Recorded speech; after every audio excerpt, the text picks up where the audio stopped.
आज हम आए हुए हैं इस एलजी कंपनी के फ्रिज को चेक करने के लिए। इसमें कंप्लेंट ये है कि ये कूलिंग नहीं कर रहा है। ये चल तो रहा है लेकिन ये कूलिंग नहीं कर रहा है। चलने से मतलब ये है कि इसका खाली बल्ब जल रहा है, लेकिन इसमें कोई भी कूलिंग का आभास नहीं हो रहा है और ना ही इसका कंप्रेशर ऑन हो रहा है। और ये जो फ्रिज है ये इन्वर्टर मॉडल फ्रिज है जो कि 10 साल के कंप्रेशर की वारंटी के साथ आता है और ज़्यादा पुराना नहीं है।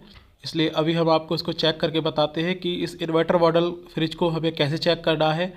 इसका थर्मोस्टेट बिल्कुल ओके है। इसका थर्मोस्टेट 6 या 7 पर था। थर्मोस्टेट हम चेक कर चुके हैं, थर्मोस्टेट में कोई भी फॉल्ट नहीं है। और ये देखिए 10 साल की इसकी कंप्रेशर की वारंटी है। तो सबसे पहले हम आपको इसके पीछे लेके चलते हैं जहाँ पर इसका पीसीबी बॉक्स और कंप्रेशर होता है। कंप्रेशर को हमने छू के देख लिया, उसमें कोई भी किसी भी प्रकार का वाइब्रेशन नहीं हो रहा है जिससे कि हम पता कर पाएँ कि कंप्रेशर चल रहा है। कंप्रेशर बिल्कुल डेड स्थिति में है, मतलब नहीं चल रहा है। तो सबसे पहले यहाँ पर जो पीसीबी बॉक्स दे रखा है इसको हम खोलेंगे और इसको चेक करेंगे कि इसकी पीसीबी ओके है या नहीं है। तो वीडियो को पूरा देखिए, हम आपको दिखाएंगे कि पीसीबी को कैसे चेक करते हैं। यहाँ पर आप देख सकते हैं कि पीसीबी बॉक्स को खोलने के लिए यहाँ पर स्क्रू दिया हुआ है। यहाँ पर 2 स्क्रू हैं, एक ये नीचे की साइड है और वो ऊपर की साइड था। इन दोनों स्क्रू को हमें खोलना है। और ये जो वायर लगा हुआ है इस पर भी 2 स्क्रू हैं, ये भी हमें दोनों स्क्रू खोल लेने हैं, जो कि हमने खोल लिए हैं। अब स्क्रू खोलने के बाद पीसीबी बॉक्स को पकड़ करके हम बाहर की ओर खींचेंगे, आसानी से बाहर आ जाएगा। बॉक्स को बाहर निकालने के बाद कुछ इस तरीके से ये दिखता है। यहाँ पर भी ये प्लेट लगी हुई है और यहाँ पर भी 2 स्क्रू लगे हुए हैं। इन दोनों स्क्रू को भी हम खोल लेंगे क्योंकि इस बॉक्स के अंदर ही पीसीबी है जो हमारे पूरे फ्रिज को ऑपरेट करती है और कंप्रेशर को सप्लाई देती है।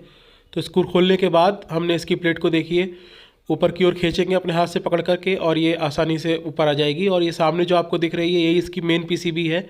इसको हमें बाहर निकालना है। जितने भी ये जैक लगे हैं, कनेक्शन लगे हैं, इनको आसानी से हम एक एक करके बाहर निकाल लेंगे।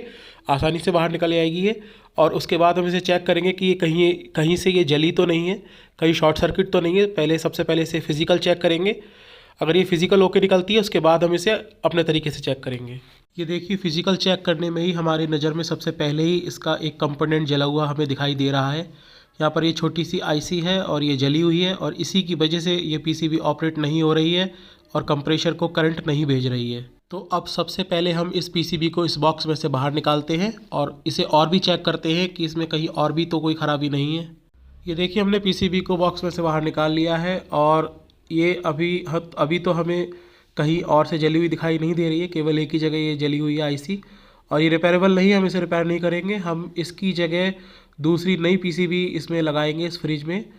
तो अब हम इसे हटा देते हैं और हमारे पास ये नई पीसीबी है जो कि सेम एलजी कंपनी की है, सिंगल कैपेसिटर में। इसको अब हम इस बॉक्स में इंस्टॉल करेंगे और सारे कनेक्शन वैसे ही हूबहू करके हम आपको फ्रिज को ओके करके चालू करके दिखाते हैं कि फ्रिज कूलिंग करता है या नहीं।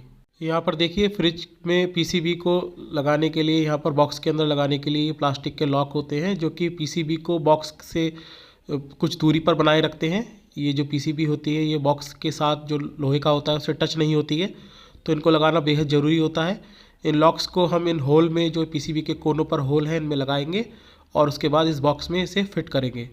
ये देखिए कुछ इस तरीके से फिट हो जाएगा और इसे घुमा करके हम दिखाते हैं। यहाँ पर ये लॉक्स कुछ इस तरीके से बॉक्स के होल से बाहर हैं और ये बॉक्स से पीसीबी को कुछ दूरी पर उठाए रखते हैं ताकि पीसीबी का कोई भी हिस्सा, कोई भी भाग बॉक्स के साथ संपर्क में ना आए, उससे टच ना हो। तो इसी तरीके से हमें इसे इंस्टॉल करना है और ये आसानी से इसमें फिट हो गई है क्योंकि ये इसी कंपनी की, सेम कंपनी की पीसीबी है। और अब हम इसमें जो वायरों के कनेक्शन है वो करेंगे, जो कि हमने यहाँ पर कर दी है, आप देख सकते हैं वीडियो में। और अब हम इसे पावर देंगे और आपको चला करके दिखाएंगे कि हमारा फ्रिज चलता है या नहीं। यहाँ पर वायर के कनेक्शन करते समय ध्यान देने वाली बात यह है कि जो जैक जहाँ से निकला है वो वही लगेगा। सारे जैकों का जो साइज है वो अलग अलग है, इसलिए इसमें घबराने वाली बात नहीं है। कोई भी रॉकेट साइंस इसमें नहीं है। इसमें 3 या 4 जैक होते हैं, जहाँ से जो जैक निकलेगा आपको वहीं लगा लेना है। अगर आपको परेशानी होती है तो आप अपने मोबाइल से उसका एक फ़ोटो खींच सकते हैं और उस फोटो को देख करके उससे कनेक्शन कर सकते हैं। नहीं तो सबसे आसान तरीका ये है कि यहाँ पर सारे जैक का साइज़ अलग अलग है।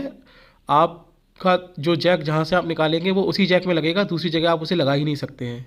ये देखिए यहाँ पर हमने इसे पावर दे दिया है, इसके स्विच को ऑन कर दिया है और हमारे फ्रिज में सप्लाई आ चुकी है। अब हम कम से कम 5 से 10 मिनट वेट करेंगे क्योंकि ये इन्वर्टर मॉडल फ्रिज है, इसमें 5 या 10 मिनट लग जाते हैं ऑन होने में। तो अभी हम वेट करते हैं और उसके बाद जब फ्रिज हमारा चालू हो जाएगा उसके बाद हम आपको दिखाते हैं कि इसका कंप्रेशर ऑन हुआ या नहीं। 5 से 7 मिनट हो चुके हैं और यहाँ पर हमारा कंप्रेसर ऑन हो चुका है और ये वाइब्रेशन जो उसमें से होनी चाहिए वो हो रही है और साउंड भी अच्छे से आ रही है। और अभी हम आपको इसके फ्रीजर के साइड लेके चलते हैं और दिखाते हैं कि फ्रीजर में जो धीमी धीमी सी आवाज़ आती है जब उसमें गैस रन करती है, तो जो आवाज़ आती है वो आपको सुनाते हैं ताकि आपको यकीन हो जाए कि हमारा कंप्रेसर जो है वो चल रहा है या नहीं। और यहाँ पर जो फ्रिज का ये जो कंडेंसर जाल है ये भी हीट होने लगा है, यानी कि कंप्रेसर चल रहा है। हमने इसे छू के अच्छे से चेक कर लिया है, ये धीरे धीरे अब हीट हो रहा है। तो चलिए अब हम आपको फ्रिज के अंदर लेके चलते हैं और उसका फ्रीजर दिखाते हैं कि उसमें से आवाज़ आ रही है या नहीं।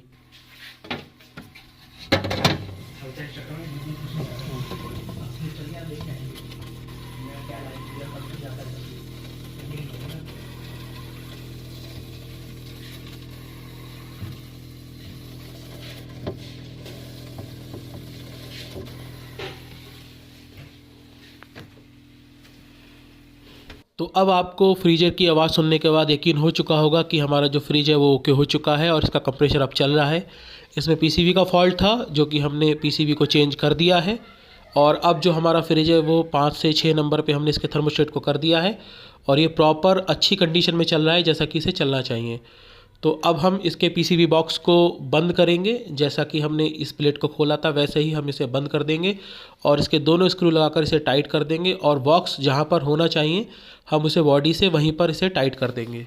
अगर आप में से जो हमारा वीडियो देख रहे हैं ये पीसीबी ख़रीदनी है, परचेज़ करनी है, इसके बारे में कोई जानकारी चाहिए तो स्क्रीन पे दिए हुए व्हाट्सअप नंबर पे आप हमें मैसेज कर सकते हैं। कृपया कॉल ना करें, केवल मैसेज ही करें।